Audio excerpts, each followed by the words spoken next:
అబ్బో ఇక్కడ కేజీ చీరలు కొంటే అర కేజీ చీరలు ఫ్రీ అంట. మంగళ్య షాపింగ్ మాల్ కేజీల్లో సేల్, టన్నుల్లో ఆనందం. Man of masses NTR fans ని వార్ 2 మూవీ ఆలోచనలో పడేస్తోంది. ఎందుకంటే RRR టైంలో రాజమౌళి లాంటి దర్శకుడే హ్యాండ్ ఇచ్చాడు. అలాంటిది హిందీ దర్శకులని నమ్మొచ్చా? ఇది ఆల్మోస్ట్ 90% ఎన్టీఆర్ ఫ్యాన్స్ నే కాదు, తెలుగు సినీ లవర్స్ ని కూడా వెంటాడుతున్న డౌట్. నిజానికి ఎన్టీఆర్ కెరియర్ ని RRR మూవీనే టర్న్ చేసి ఉండొచ్చు. పాన్ ఇండియా హిట్ ఈ సినిమాతోనే రావచ్చు. కానీ అందులో ఎన్టీఆర్ కి నిజంగా తీరని అన్యాయం జరిగిందనే అభిప్రాయం ఉంది.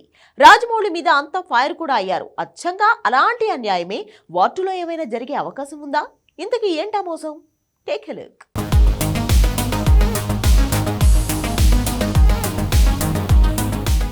RRR మూవీ సడన్ గా హిందీ మూవీ వార్ 2ని భయపెడుతోంది. ముఖ్యంగా ఫ్యాన్స్ లో 100 డౌట్లు. మ్యాన్ ఆఫ్ మాసెస్ ఎన్టీఆర్ చేసిన ఫస్ట్ హిందీ మూవీ కావడంతో తన పాత్ర విషయంలో లేదంటే మరేదైనా విషయంలో తనని మోసం చేసే ఛాన్స్ ఉందా అన్న డిస్కషన్ పెరుగుతుంది.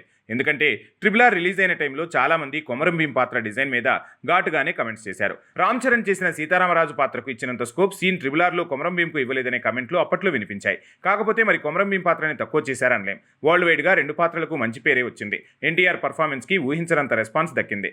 కాకపోతే ఓ సగటు ఎన్టీఆర్ ఫ్యాన్ కి మాత్రం ఎందుకో RRR లో రామ్ చరణ్ పాత్రని బాగా లేపి ఎన్టీఆర్ వేసిన కొమరం భీం రోల్ ని తగ్గించారేమో అన్న డౌట్లు రేజ్ చేశారు. కాకపోతే స్టూడెంట్ నెంబర్ 1, సింహాద్రి, యమదొంగ లాంటి బ్లాక్ బస్టర్లు ఇచ్చిన రాజమౌళి ఎన్టీఆర్ ను మోసం చేస్తాడనలేం. అలానే ఎన్టీఆర్ ఏమంత అమాయకుడు కాదు. మంచి స్టోరీ సెలెక్షన్ ఉన్న దేశముదురు తను.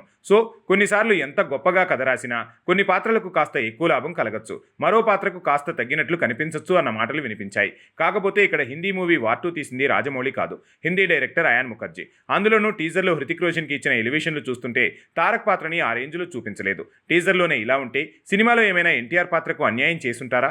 హృతిక్ రోల్ ని లేపి తారక్ పాత్రని తగ్గించి ఉంటారా? ఇలాంటి అనుమానాలు సోషల్ మీడియాలో రీసౌండ్ చేస్తున్నాయి. ఏది నిజమనేది మాత్రం ఈ నెల 23న రిలీజ్ అయ్యే ట్రైలర్లో కొంత, వచ్చే నెల 14న మూవీ రిలీజ్ అయ్యాక మరింత క్లారిటీ వచ్చే ఛాన్స్ ఉంది.